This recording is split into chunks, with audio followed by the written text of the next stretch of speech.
مائدة على ضفاف الزمن.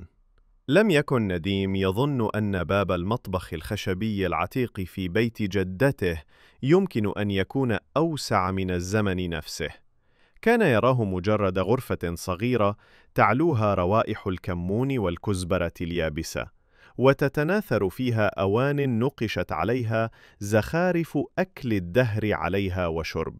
لكن في تلك الليلة، عندما هبت نسمة غريبة من ناحية النافذة، وأضاء السراج الشاحب على صفحة المرآة النحاسية، أدرك أنه يقف على حافة شيء أكبر بكثير من مجرد مطبخ عائلي. اقترب بخطوات مترددة من المرآة، فبدت صورته تهتز وتتموج كأنها سطح نهر يجري. وفجأة، وبدون أي سابق إنذار، وجد نفسه يهبط في ظلام قصير قبل أن يقف على أرض صلبة يحيط بها نور ذهبي دافئ، وكأنه ولد في زمن آخر.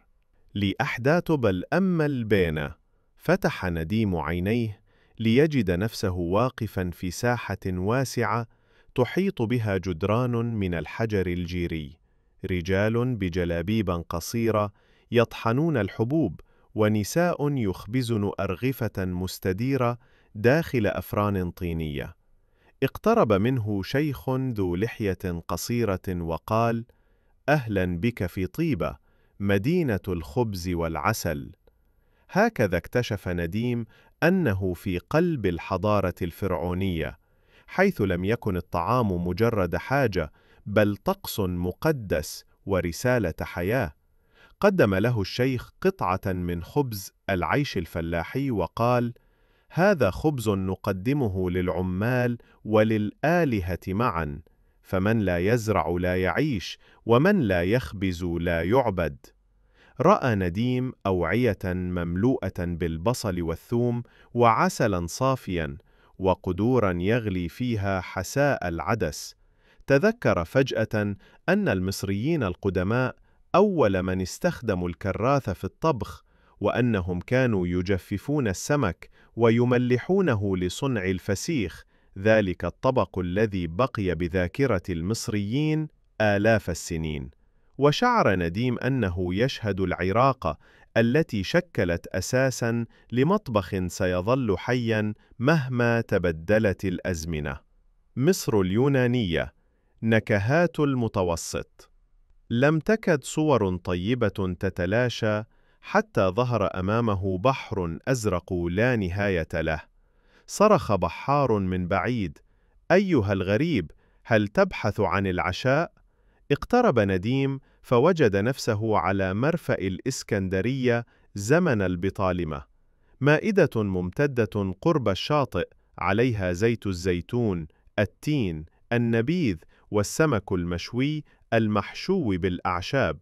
جلس بين الرجال والنساء الذين مزجوا بسلاسة بين ثقافة الشرق وجماليات الغرب.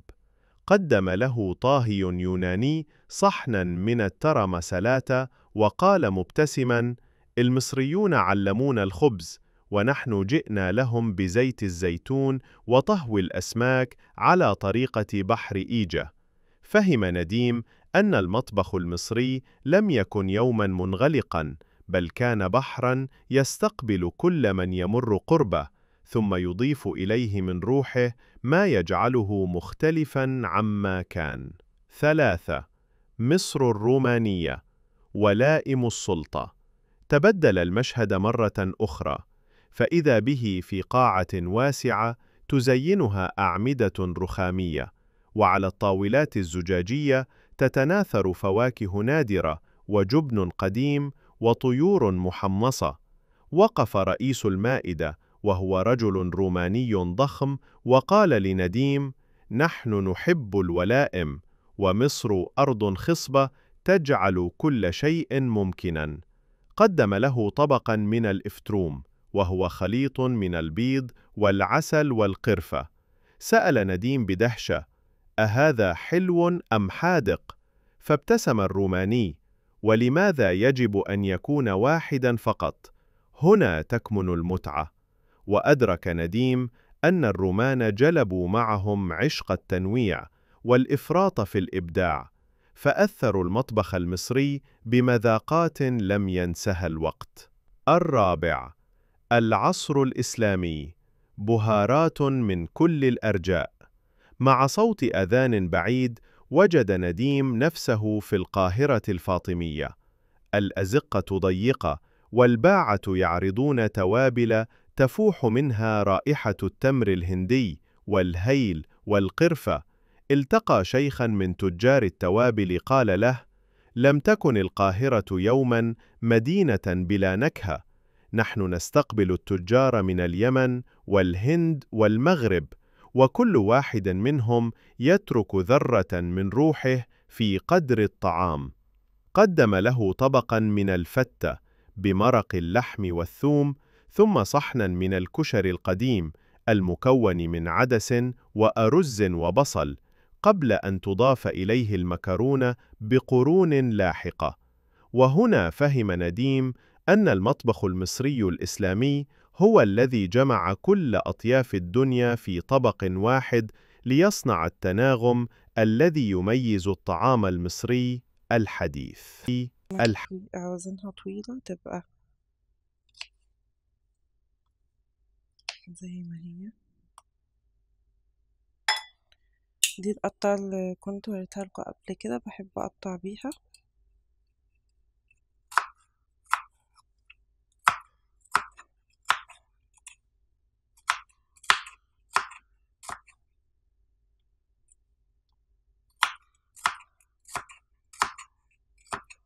بتخلي البطاطساية الشكل ده، بتخليها بالشكل ده كده، زي كده مشنشرة، شكلها بيبقى جميل. وهنا معايا دي علبة التلاجة عشان احط شوية، بحطها في التلاجة تبقى جاهزة عندي، وشوية اخدهم اعملهم ليهم، احمرهم ليهم.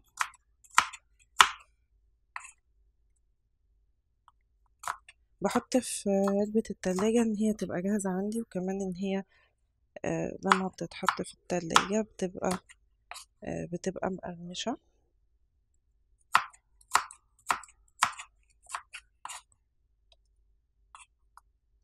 فبقطعها كده، بعمل كمية على حسب، ممكن أعمل كمية كبيرة أو كمية تقعد يومين أو يوم. وبعدين العصر العثماني، روائح القصور بلمح البصر. كان نديم يقف في مطبخ ضخم داخل قصر عثماني بالقاهرة، قدور نحاسية كبيرة وطهاة يقطعون اللحم بدقة، ورائحة الفتة بالخل والثوم تعبق في المكان. قدم له طاهن تركي قطعة من الكباب وحلوى البقلاوة، وقال: المطبخ المصري قوي، ونحن أضفنا إليه بعضاً من رقة القصور. استنشق نديم عبير السمن البلدي الممتزج بالقرفة والمكسرات، وشعر أن الزمن كله يتشكل في فمه. 6.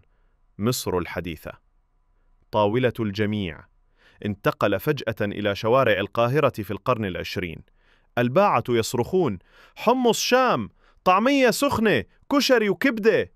رأى مطاعم صغيرة تصنع أطباقاً باتت رمزاً للهوية: المحشي، الملوخية، البط المحمر والبسبوسة. وهنا أدرك أن المطبخ المصري المعاصر ليس حضارة واحدة، بل خلاصة آلاف السنين، خليط يجمع البساطة والثراء، الأرض والنهر، الريف والمدن، الشرق والغرب. الخاتمة، النهاية القوية، أثر يبقى في الذاكرة. عاد نديم فجأة إلى مطبخ جدته، كما لو أن الرحلة كلها لم تستغرق إلا لحظة. السراج ما زال مضاءً، والمرآة ما زالت ثابتة، لكن قلب نديم لم يعد كما كان. صار يرى في كل طبق حكاية، وفي كل نكهة تاريخاً، وفي كل وصفة امتداداً لأقدم حضارة عرفها الإنسان. أدرك أن المطبخ المصري ليس مجرد طعام يؤكل، بل ذاكرة تروى، وهوية تعاش، وجسر يمتد من الفراعنة حتى اليوم. التفت نحو قدر صغير يغلي على النار، وقال هامسا لنفسه: لعلني لا أستطيع السفر عبر الزمن مرة أخرى، لكنني أستطيع أن أطبخ ما يجعل الزمن ذاته يعود إلي. ابتسم وهو يغرف أول ملعقة، وشعر بأن التاريخ كله يجلس معه إلى المائدة. حلويات وكل حاجة. كل شخص تاني تلاقي كل حد بيحب حاجة وحد لأ، ما حد بيحب الملح زيادة، حد لأ بيحب الحاجة ملحها مظبوط أو تكون عادبة. حد بيحب حاجة مسكرة وحد لأ بيحب الحاجة متكونش مسكرة. خلاص كده خلصتها وهبدأ إن أنا تبقى كده، وهبدأ إن أنا أحمرها. شوف شكلها، القطعة دي جميلة. منها كذا شكل.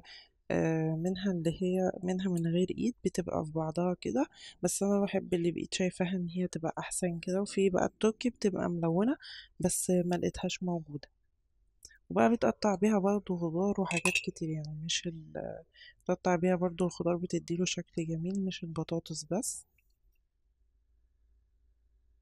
والزيت سخن خلاص، هبدأ انزل بالبطاطس في الزيت.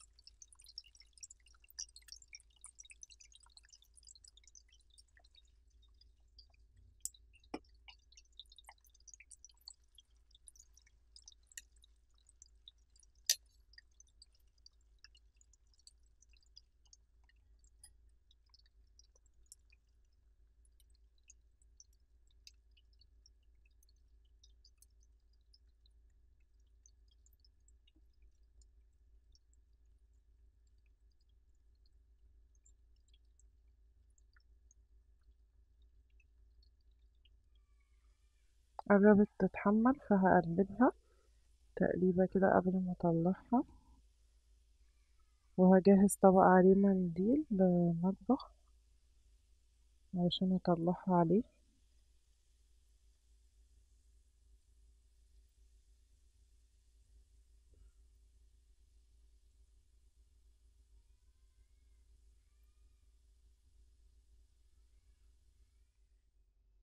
والبطاطس خلاص كده بعد ما اتحمرت، وهحط هنا كاتشب.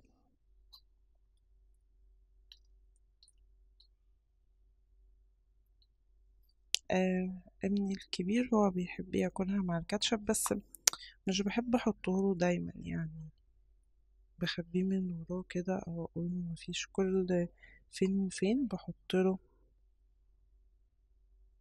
وعموما البطاطس برضو مش على طول بعمل لهم بطاطس، شوية بيض مسلوق واقطع لهم خضار، او بيض مقلي، او بحاول اكلهم سندوتشات. بس طبعا معروف الأطفال كلها بتحب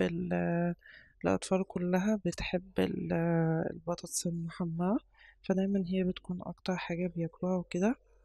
هو بيحبها مع الكاتشب، فحطيت له الكاتشب وحطيتها له كده.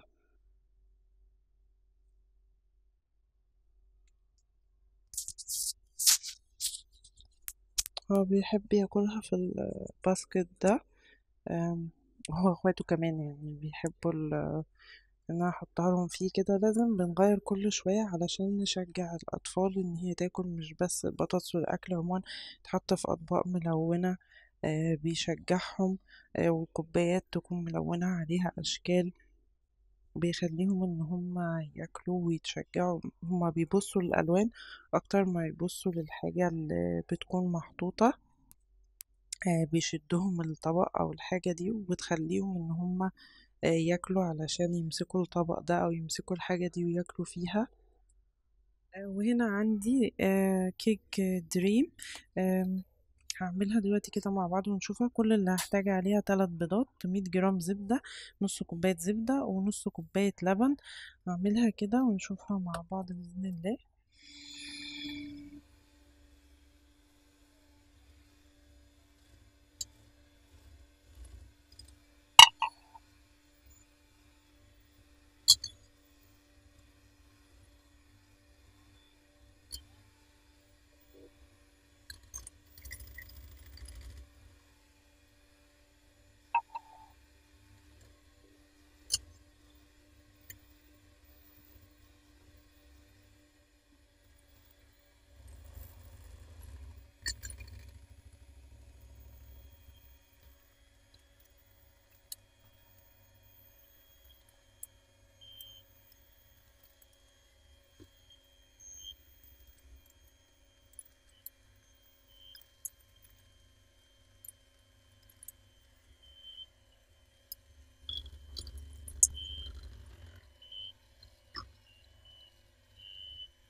هنا التورتة خلصت خلاص، وانا بزينها النور قطع فزينتها وخلصتها، لان من الحر الكريم شانتيه كان بدأ انه يسيح. ابني هو اللي اختار ان انا احط له الحاجات اللي زينت بيها دي، الفارماسيل، الشوكولاتة والكورد لانه بيحبها. انتوا لاحظتوا وانا بعمل الكيك ان حطيت جواه فارماسيل شوكولاتة، بيدي شكل حلو وطعم حلو، وحطيته جواه لان احنا ممكن نستعمل كيك نقطعها مثلثات ونستعملها وناكلها عادي مع الشاي. وان انا زينها، انا مزينها عشان خاطر ابني هو عاوز توته وكده، فزينتها له بسرعة كده. عملت وردات وحطيت فيها الكور. الفارماسي حسيته انه طافي التورتة كده، بصراحة هو اللي طلبه مني بس حسيته مطفي التورتة. قمت جاية حاطة حواليه صوص شوكولاتة كده، وبقت معايا بالشكل ده كده في الآخر. وحطيته ومن النص كسرته، كان عندي عملت حاجات من البيت عندنا يعني ممكن نعمل بأي حاجة. كان عندي بسكوت أوريو، قمت كسرت بيه من جوه الكور دي والشكل، وقمت حاطة الاتنين كان عندي برضو الهيردان دي برضو حطيتها الرز دي، وقمت حطهم كده من النص. ممكن نعملها بشوكولاتة المتوفر عندنا في البيت.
لحمة مفرومة متعصجة بالطريقة اللي انتم حابينها.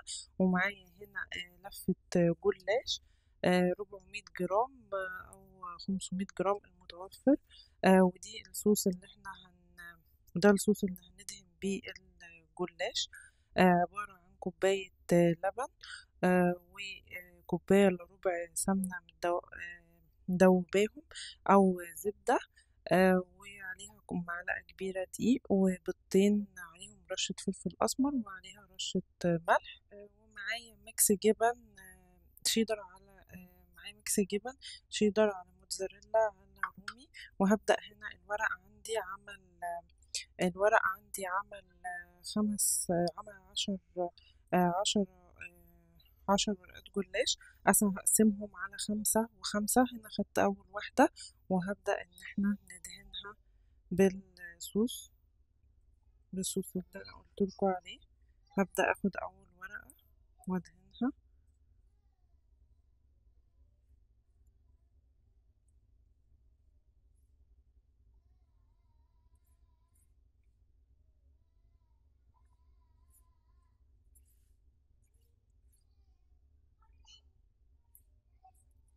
وبعدين هحط تاني ورقة كده، دهنتها كلها كده بالصوص كده.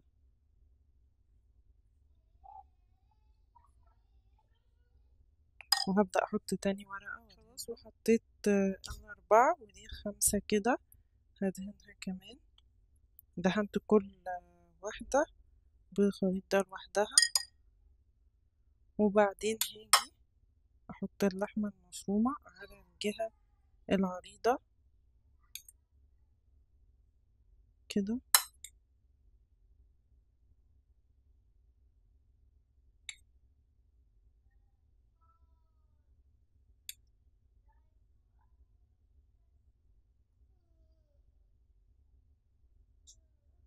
أحطها كده وأحط عليها الجبن كده.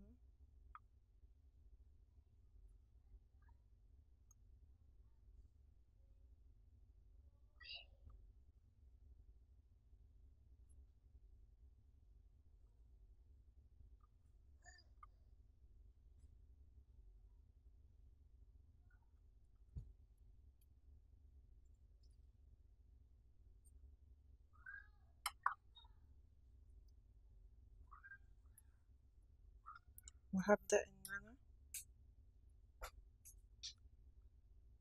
ألفهم كده، ألف رول كده.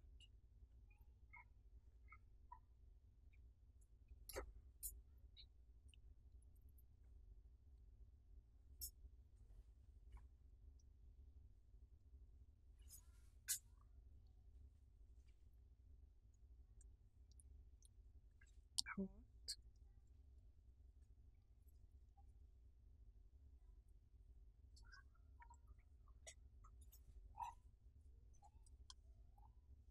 بقى معايا كده بالشكل ده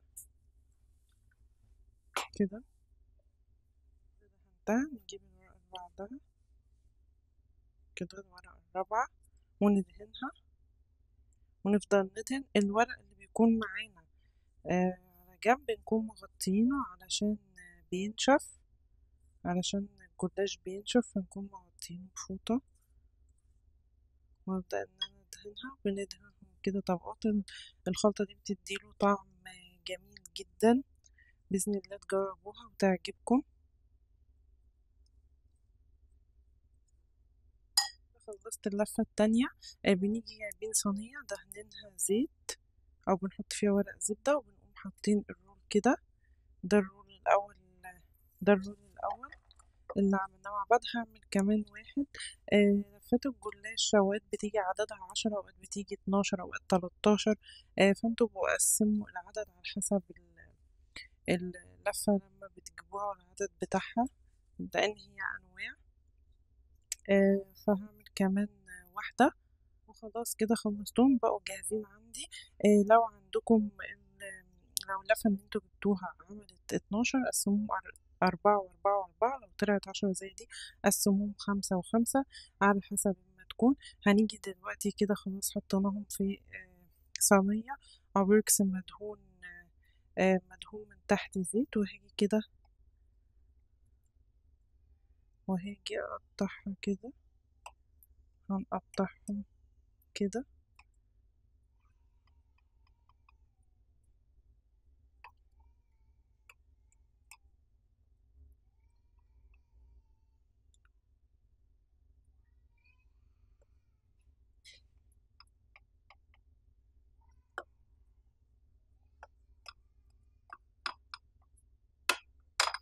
هقطعهم كده زي قد بعض كده. بعد ما قطعتهم وخلاص قطعتهم، هاجي بالصوص اللي باقي ده، وهبدأ ان انا ادهنهم كده كده، وهحط الصوص الباقي ده عليهم كده، هدهنهم كده، وهحط الصوص ده عليهم، واسيبهم فيه لمدة ساعتين 3. أه هسيب الجلاش فيه واغطيه بستريتش، وبعدها هولع الفرن على درجة حرارة 200، يكون سخن. وهبدأ إن أحطهم في الفرن من تحت، وبعدين أقفل وأفتح الشواية عليهم لحد ما ياخدوا اللون الأحمر. هتقولولي لو سيبناهم في الصوص ده الجلاش هيبوش؟ لا بالعكس، كل ما بيفضلوا في الخلطة أو في الصوص دي بيبقى طعمهم أحلى طعم. بصوا بيبقى لذيذ جدا، بيبقى طري من جوه، ومن فوق بيبقى متحمر وطعمه جميل. جربوه بالطريقة دي بإذن الله تعجبكم. وهنا الصينية بعد ما طلعت من الفرن، وهنا بعد خلاص ما خلصت الجلاش واتغدينا، هعمل عندي ايس كريم، بودر ايس كريم كده هعمله، عاوزة اجربه. عندي هنا دوت بودر ايس كريم من شركة مايوي، بس جايباه من السوبر ماركت. دوت بطعم الفراولة. هنا ده اللي بنحتاجه: كوبايتين ونص لبن ساقع، أو كوبايتين ونص مية. بس أنا هستخدم لبن، مش هستخدم المية. وهحطه، واحط عليه اللبن، وابدأ ان انا اضربه بالخلاط، بالمضرب الكهربائي. وبعدين هنزل بكوبايتين ونص اللبن الساقع، وهبدأ هنا عاوزة اجربه كده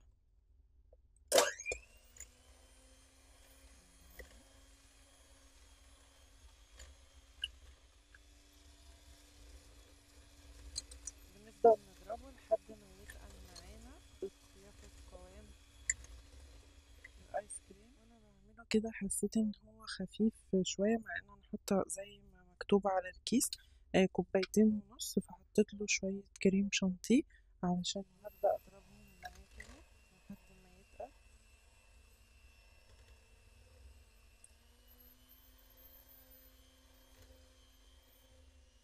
اهو. بدأ يتقل معايا.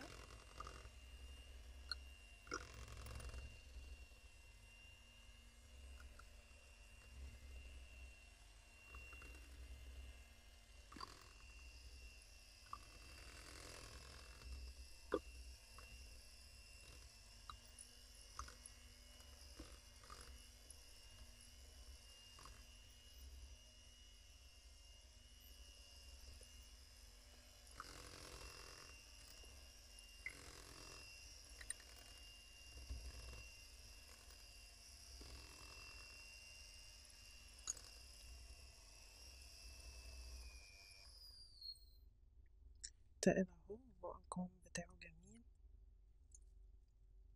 هنا بقى الملحوظة، الحاجة اللي أنا لاحظتها إن احنا لما نيجي نحط اللبن منحطوش مرة واحدة، آه نحط شوية بشوية لحد ما ياخد القوام. حسيتوه خفيف، محتاج عشان يتقل كده. شوفوا القوام بتاعه بقى جميل ازاي. حسيتوه محتاج خفيف، محتاج يتقل شوية، وزودوه شوية كريم شانتيه. طبعا انتوا ملاحظين في كل روتين كده ان ايه، ايس كريم، ان اكون بعمل ايس كريم طبعا زي ما قلتلكوا ابني علشان ابني بيحب ابني بيحب الايس كريم، فتلاقوني دايما بعمله. قلت المرة دي ان انا عاوزة اجرب الباودر ده، ايس كريم الباودر ده، اشوف كده طعمه ايه وبيبقى حلو، بيبقى حلو هتلاقيه. فهجربه كده، فجبت دوت اللي بالفراولة عشان هو بيحب الفراولة، وجبت ده بس دوت جبت ده بتاع مايوي لأنه حجمه كبير في كمية كويسة. لكن بتاع دريم هو بس عبارة عن إن الكيس بياخد كوباية، وكان مفيش غير بطعم الفانيليا بس، فقلت برضه أجيب واحد أجربه. عاوزين منه كمية كتير بنجيب كذا واحد، فهجربه برضه معاكم. مش هحط اللبن مرة واحدة مع إن مكتوب عليه كوباية برضو ماء مثلج أو لبن مثلج، بس أنا لبن ساقع أو مية ساقعة، بس أنا برضو مش هحطها مرة واحدة. هنا بقى هعمل الآيس كريم بتاع دريم اللي بالفانيليا. هحط شوية، دي كوباية لبن اهي، بس هحط برضو شوية صغيرين.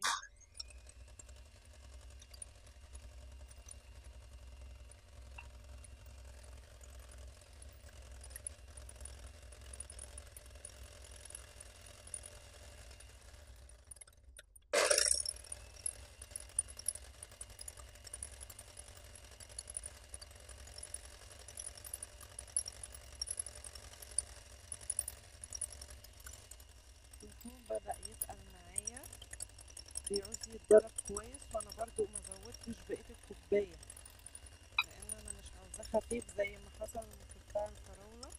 بصوا بدأ يتقل ازاي، هو كده القوام بتاعه جميل.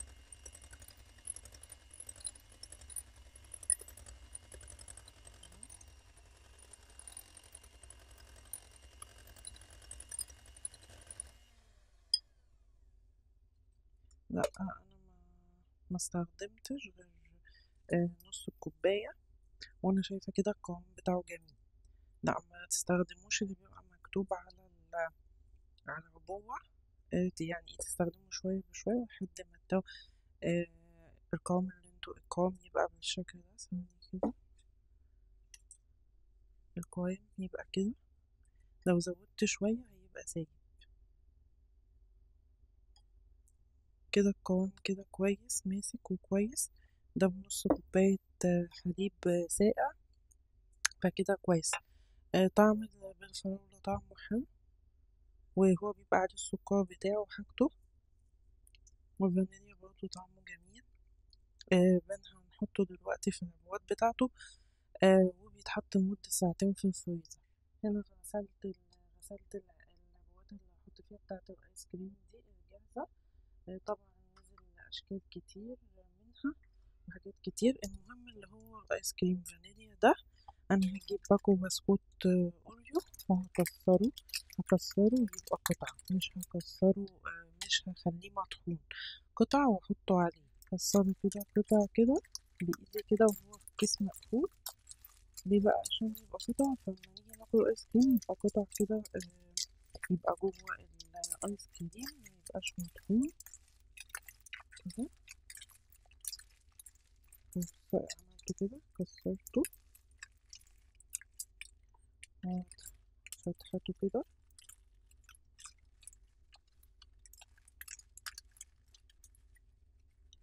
وهنزله على الآيس كريم فانيليا.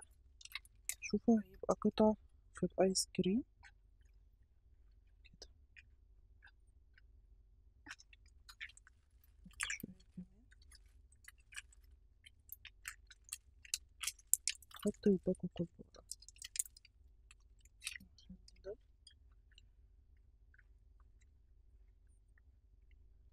بس كده. هاجي هنا أحط من ده فراولة وأحط جواه كده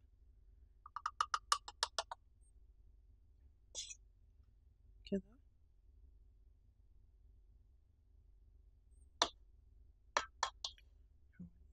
أسويها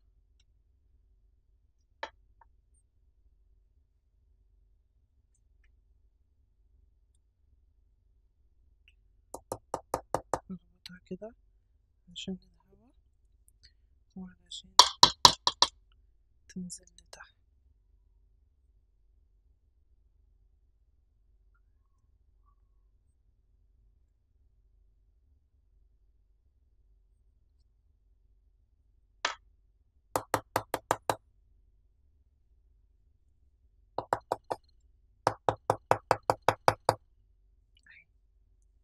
نزلت لتحت، مكانتش لسه نزلت لتحت، واخبطها كده عشان الهوا يطلع منها كده وتتساوي مع بعضها. ودي بتقف هنا كده، دي هنا بتاعتها بتقف كده. ونحاول بقى مش بنملاها على آخرها عشان ما تطلعش لبره، وبنقفل كده ده عليها كويس، وندخلهم بقى الفريزر. بيدخلوا لمدة ساعتين.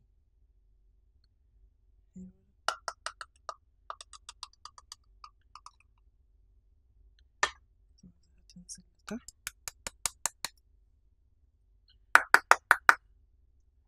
نزلت.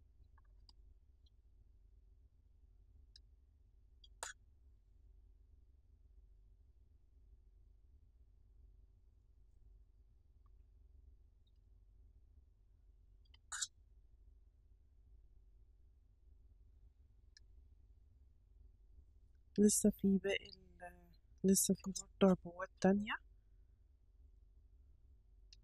غسلاها وأحط فيها، شكلها غير دي اهي كده.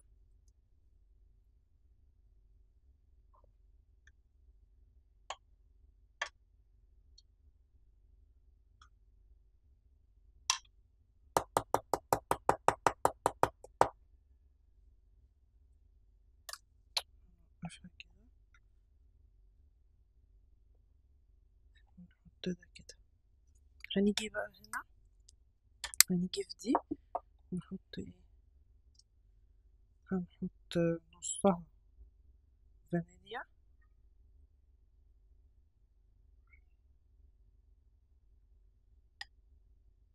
عاوزة اقول لكم ابني هيبقى فرحان بالايس كريم ده، قاعد كل شوية يقول لي يا ماما اعملي الايس كريم.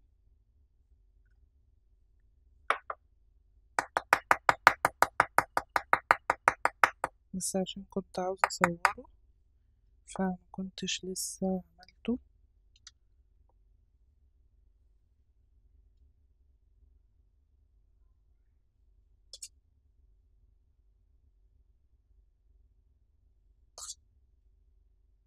وهنحط النص التاني ايه، فراولة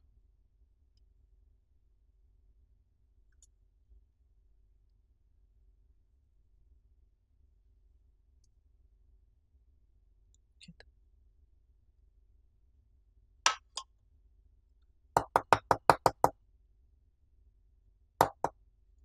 بصوا شكلها جميل. لسه بقى اما تسقع كمان وهنوقفها. العلب دي عجباني قوي بتاعت الايس كريم، حابة شكلها جديدة كده وجميل. برضو ممكن نعمل ايه، هقولكم ناخد هنا جزء صغير فراولة صغير تحت كده، ننزلها، ناخد جزء صغير فراولة كده، وناخد في النص كده فانيليا،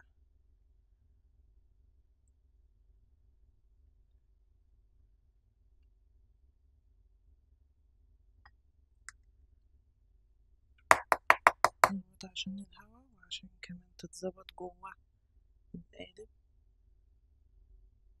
كده وده كده. ونيجي من فوق هنا نحط شوية فراولة، تبقى 3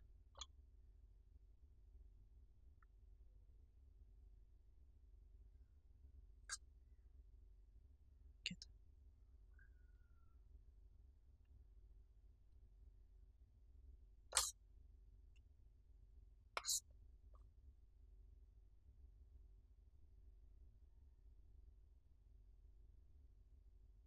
مبنملاهاش قوي عشان لما نيجي نغطيها ما توقعش بره. بصوا دي، استنوا اوريكوا شكلها. بصوا شكلها جميل قوي والوانها جميلة. لما بتتلج بقى بتبقى بنفس الالوان. هوقفها كده الاول وبعدين احط ده جواه. شو باجي اضغط عشان مش ملياهم بيقفلوا كويس. ايه رأيكم كده؟ هنعمل شكلنا. هاجي قبل الشكل التاني هجيب كوباية اللي هي الفوم دي او الفل دي، واحط فيها ايه، عشان عندي كمية الفراولة كتير فهحط فيها كده. هجيب الشكل التاني مخلص، بس هو مش هياخد كمية كتير برضو زي اللي قبله، فهيبقى عندي هنا باقي كده. هقوم جاي حطاها هنا. دي بقى هتبقى ايه، احطها تسقع. دي هتبقى ايس كريم عادي خالص يتاكل كده بالمعلقة، نحط عليه صوص فراولة او زي ما احنا عاوزين. وبرضو دي بستخدمها لايه، ان انا احطها فوق المولتون كيك، تبقى عندي كده اخد منها بمعلقة الايس كريم فوق المولتون كيك. وانا بحب الفانيليا، بحب احط على الفانيليا، وبحب الفانيليا بس الفانيليا عندي كميته مش كبيرة. لو اتبقى هسويها كده علشان ما توسخش حواليه، وهاجي برضو اخبطها عشان الهوا وعشان تتظبط.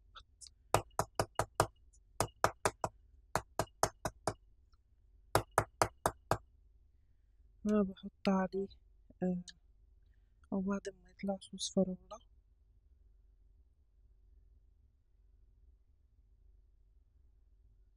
كده يبقى جميل. هنا ده الشكل التاني اهو، بتكون دي كده مع بعضها لازقة في بعضها كده، ودي بتاعتها. هبدأ ان انا احط بالفانيليا زي كده ما عملت اول واحدة. جميل قوالب الايس كريم دي جميلة. سعرها مش غالي، ب15 جنيه من بتوع ادوات المنزلية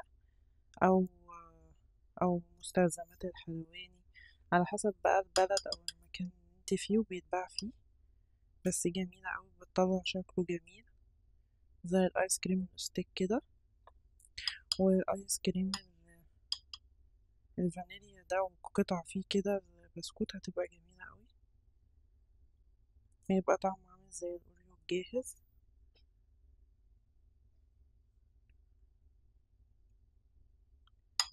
كده. بظبطها ما بملهاش وببدأ انزل بيها كده كده. بصوا شكلها، نخبطها عشان الهوا ده اهي. بصوا شكلها كده. خلاص اهوت انا خلصته. آخر واحدة عملت فانيليا وعملت فراولة، دي آخر واحدة لسه. عملت فانيليا، عملت فراولة، عملت فراولة وفانيليا. بتاع الفانيليا خلص خلاص لأن هو أصلا كان كميته قليلة. على فكرة ما شاء الله الكيس بتاع ماي واي ده بيعمل كمية. يعني بصوا أنا عملت اهو 2، وعملت اللي هي العلبة الكوباية، وبصوا ما شاء الله لسه في كمية. وأنا جبته برضه عشان كميته كتير. إنما بتاع لكن المنشد لكن بتاع دريم ده طلع زيادة، هنشيلها كده. لكن بتاع دريم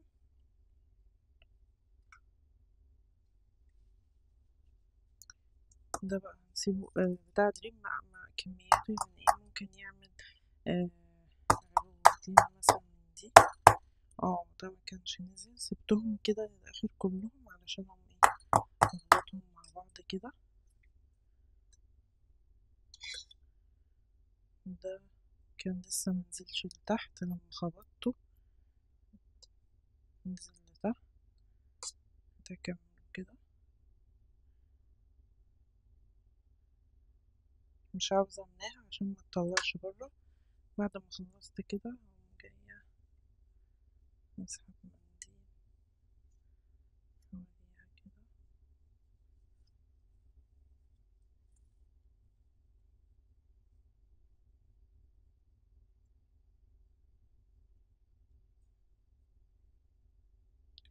كده وهقوم حطهم تاني كده. خلاص بدأوا يظبطوا كده، وهبدأ احط فيهم. شوفوا دي بسكوتة كده، دي قطعة بسكوت وانتي بتنزلي بتلاقيها. عملت بقى فراولة فانيليا فانيليا وفراولة زي اللي عملته قبله. هبدأ ان انا ادخله الفريزر بقى معايا كده بالشكل ده اللي بالفانيليا. شوفوا شكله جميل ازاي، قطع البسكوت فيه جميل قوي. وهنا عملت فراولة وفراولة وفانيليا وفراولة، وهبدأ ادخله لمدة ساعتين في الفريزر. وعندي ده بقى كمية لسه باقي من ده. عندي دي كانت علبة ايس كريم فراولة جاهزة، فهحط فيها.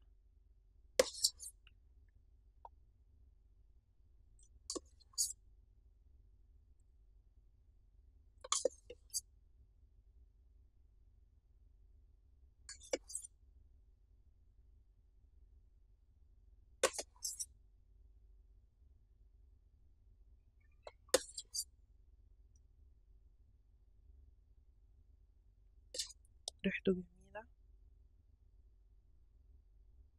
وانت بتحطي كده يعني شامين ايه ريحة الايس كريم. كان يوسف يجلس في دكان الحلويات القديم الذي ورثه عن جده، يتأمل قالب آيس كريم يذوب ببطء تحت ضوء الشمس المتسلل عبر النافذة. لم يكن يدري لماذا يسرقه هذا المنظر من واقعه، ويقوده إلى بحر من الأسئلة التي لم يسأله أحد من قبل. كيف بدأ هذا اللغز البارد؟ ومن كان أول إنسان فكر أن يمزج الحلاوة بالجليد؟ وبينما كان يقلب في صندوق خشبي قديم، عثر على ورقة صفراء كتب على ظهرها بخط باهت: من يجد هذه الصفحة فليعلم أن الآيس كريم ليس مجرد حلوى، بل تاريخ عبره الزمن. وما إن لمس الكلمات حتى سمع هديرا خافتا، وكأن الزمن نفسه يفتح مثل باب. التفت حوله ليجد أن الدكان يتلاشى تدريجيا، قبل أن يجد نفسه واقفا في عالم لم يعرفه من قبل، عالم كان فيه الصيف حارا والثلج كنزا لا يقدر بثمن. فتح المشهد على جبال عالية يغطيها الثلج كأنها رؤوس الحكماء القدامى. رأى يوسف رجالا يجمعون الجليد من قمم الجبال ويضعونه في صناديق خشبية تدفن تحت الأرض. اقترب شيخ صيني مهيب وأشار له قائلا: هنا بدأت الحكاية يا غريب، هنا حيث امتزج الثلج بالحليب والأرز. قدم إليه كوبا ينساب منه بخار بارد. فيه خليط من اللبن المخفوق مع العسل والثلج المسحوق. تذوق يوسف فقال بدهشة: إنه يشبه الآيس كريم. ابتسم الشيخ: نحن نسميه حلوى القمر البارد، وهو أول محاولة لصنع الحلاوة المتجمدة منذ آلاف السنين. فهم يوسف أن أول نواة للآيس كريم كانت شرقية، بسيطة وصافية، مثل روح الطبيعة نفسها. تلاشت الجبال الصينية، وظهر بدلاً منها قصر فارسي تحيط به حدائق تعطرها رائحة ماء الورد. رأى يوسف بناءً غريب الشكل، أشبه بقمع ضخم يغوص في الأرض. سأله أحد الحراس: أتبحث عن البرد؟ هذا هو اليخشال، بيت الثلج. رافقه الحارس إلى الداخل، حيث وضع صانع حلويات إيراني كرات من الثلج ممزوجة بالزعفران وماء الورد. قدم له صحناً وقال: هذا نسميه فالودة، إنه زينة الصيف ودواء للروح. شعر يوسف بأن النكهة تأخذه إلى عالم آخر: ماء الورد، الزعفران، وبرودة الثلج مع حلاوة السكر. كأنهم سجلوا في وصفة واحدة جمال بلاد فارس كلها. وأدرك أن الحضارة الفارسية لم تكتشف فقط طرق حفظ الثلج، بل صنعت أول حلوى مثلجة بنكهة تشبه القصائد. اختفت الزخارف الفارسية، ليظهر جيش ضخم يعبر صحراء قاحلة. قيل له إنه مع الإسكندر الأكبر. رأى يوسف الجنود يجلبون الثلج من جبال بعيدة ويخلطونه بالعسل والفواكه، ليقدموا للقائد شراباً بارداً يقاوم حرارة الشرق. اقترب منه ضابط يوناني وقال مبتسماً: كنا نظن أن الثلج شيء نادر، لكننا تعلمنا من الفرس والصينيين أن نجعله رفيق السفر. وهكذا فهم يوسف أن فكرة الآيس كريم بدأت تنتقل بين الحضارات كبذرة صغيرة تحمل لذة لا تقاوم. تحول المشهد فجأة إلى ساحة رومانية تعج بأصوات الباعة. رأى يوسف الإمبراطور نيرون يجلس على عرش مرتفع، ويأمر خدمه بإحضار الثلج من الجبال كل يوم. كانوا يخلطون الثلج بالفواكه المهروسة والعسل، ويقدمونه للإمبراطور كتحفة ملكية. سأله أحد الخدم: هل تحسب أن الآيس كريم اختراعاً حديثاً؟ لقد صنعناه قبل أن يعرف العالم معنى المثلجات الحديثة. عرف يوسف أن الرومان لم يكتفوا بالاستمتاع بالطعام، بل رفعوا الحلوى المثلجة إلى مرتبة الفخامة. انتقل يوسف إلى دمشق في العصر الأموي، ثم بغداد في العصر العباسي. رأى صناع الحلوى يصنعون شراباً مثلجاً ممزوجاً بالسكر وماء الورد، يسمونه الشربة الباردة. وفي القاهرة المملوكية شاهد بائعاً يهتف: شربات على الثلج بالسكر والعسل. قال له رجل مصري مبتسماً: نحن نجمد الشراب وننكهه. أليست هذه بداية الآيس كريم كما تعرفه؟ فهم يوسف أن العرب نشروا ثقافة الثلج المنكه في أنحاء واسعة من العالم، وجعلوه جزءاً من احتفالات الصيف. كان يوسف يجلس في دكان الحلويات القديم الذي ورثه عن جده، يتأمل قالب آيس كريم يذوب ببطء تحت ضوء الشمس المتسلل عبر النافذة. لم يكن يدري لماذا يسرقه هذا المنظر من واقعه، ويقوده إلى بحر من الأسئلة التي لم يسأله أحد من قبل. كيف بدأ هذا اللغز البارد؟ ومن كان أول إنسان فكر أن يمزج الحلاوة بالجليد؟ وبينما كان يقلب في صندوق خشبي قديم، عثر على ورقة صفراء كتب على ظهرها بخط باهت: من يجد هذه الصفحة فليعلم أن الآيس كريم ليس مجرد حلوى، بل تاريخ عبره الزمن. وما إن لمس الكلمات حتى سمع هديراً خافتاً، وكأن الزمن نفسه يفتح مثل باب. التفت حوله ليجد أن الدكان يتلاشى تدريجياً، قبل أن يجد نفسه واقفاً في عالم لم يعرفه من قبل، عالم كان فيه الصيف حاراً والثلج كنزاً لا يقدر بثمن. فتح المشهد على جبال عالية يغطيها الثلج كأنها رؤوس الحكماء القدامى. رأى يوسف رجالاً يجمعون الجليد من قمم الجبال ويضعونه في صناديق خشبية تدفن تحت الأرض. اقترب شيخ صيني مهيب وأشار له قائلاً: هنا بدأت الحكاية يا غريب، هنا حيث امتزج الثلج بالحليب والأرز. قدم إليه كوباً ينساب منه بخار بارد، فيه خليط من اللبن المخفوق مع العسل والثلج المسحوق. تذوق يوسف فقال بدهشة: إنه يشبه الآيس كريم. ابتسم الشيخ: نحن نسميه حلوى القمر البارد، وهو أول محاولة لصنع الحلاوة المتجمدة منذ آلاف السنين. فهم يوسف أن أول نواة للآيس كريم كانت شرقية، بسيطة وصافية، مثل روح الطبيعة نفسها. تلاشت الجبال الصينية، وظهر بدلاً منها قصر فارسي تحيط به حدائق تعطرها رائحة ماء الورد. رأى يوسف بناءً غريب الشكل، أشبه بقمع ضخم يغوص في الأرض. سأله أحد الحراس: أتبحث عن البرد؟ هذا هو اليخشال، بيت الثلج. رافقه الحارس إلى الداخل، حيث وضع صانع حلويات إيراني كرات من الثلج ممزوجة بالزعفران وماء الورد. قدم له صحناً وقال: هذا نسميه فالودة، إنه زينة الصيف ودواء للروح. شعر يوسف بأن النكهة تأخذه إلى عالم آخر: ماء الورد، الزعفران، وبرودة الثلج مع حلاوة السكر. كأنهم سجلوا في وصفة واحدة جمال بلاد فارس كلها. وأدرك أن الحضارة الفارسية لم تكتشف فقط طرق حفظ الثلج، بل صنعت أول حلوى مثلجة بنكهة تشبه القصائد. اختفت الزخارف الفارسية، ليظهر جيش ضخم يعبر صحراء قاحلة. قيل له إنه مع الإسكندر الأكبر. رأى يوسف الجنود يجلبون الثلج من جبال بعيدة ويخلطونه بالعسل والفواكه، ليقدموا للقائد شراباً بارداً يقاوم حرارة الشرق. اقترب منه ضابط يوناني وقال مبتسماً: كنا نظن أن الثلج شيء نادر، لكننا تعلمنا من الفرس والصينيين أن نجعله رفيق السفر. وهكذا فهم يوسف أن فكرة الآيس كريم بدأت تنتقل بين الحضارات كبذرة صغيرة تحمل لذة لا تقاوم. تحول المشهد فجأة إلى ساحة رومانية تعج بأصوات الباعة. رأى يوسف الإمبراطور نيرون يجلس على عرش مرتفع، ويأمر خدمه بإحضار الثلج من الجبال كل يوم.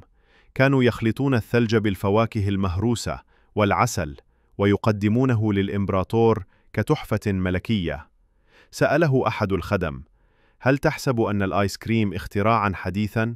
لقد صنعناه قبل أن يعرف العالم معنى المثلجات الحديثة. عرف يوسف أن الرومان لم يكتفوا بالاستمتاع بالطعام، بل رفعوا الحلوى المثلجة إلى مرتبة الفخامة. انتقل يوسف إلى دمشق في العصر الأموي، ثم بغداد في العصر العباسي. رأى صناع الحلوى يصنعون شراباً مثلجاً ممزوجاً بالسكر وماء الورد، يسمونه الشربة الباردة. وفي القاهرة المملوكية شاهد بائعاً يهتف: شربات على الثلج بالسكر والعسل. قال له رجل مصري مبتسماً: نحن نجمد الشراب وننكهه، أليست هذه بداية الآيس كريم كما تعرفه؟ فهم يوسف أن العرب نشروا ثقافة الثلج المنكه في أنحاء واسعة من العالم، وجعلوه جزءاً من احتفالات الصيف.